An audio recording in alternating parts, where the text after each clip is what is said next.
What was the inspiration for the track Evermore? So with Evermore, I wanted to write a piece that essentially conveyed this sense of tranquility and contentment, and just envelop the listener in a kind of really soulful balm. And it has, again, it's triadic in the sense that it uses a triad but it also introduces the seventh. So it has this point of harmony.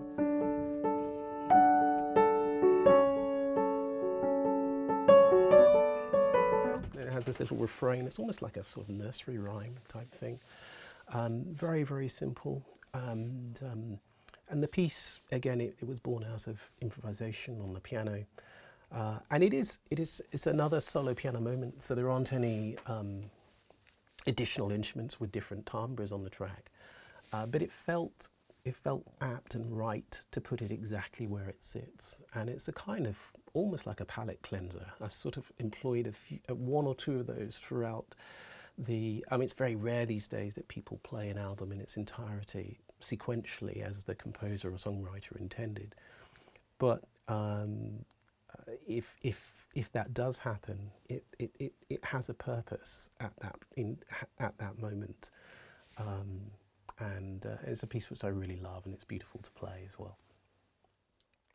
Yeah, I mean, you kind of read my thoughts with that one in that I feel like there's some moments of reflection on the album, but then like there's such a mixture of emotions, and this is such a nice piece. Like it's the penultimate track on the album, isn't it? Yeah.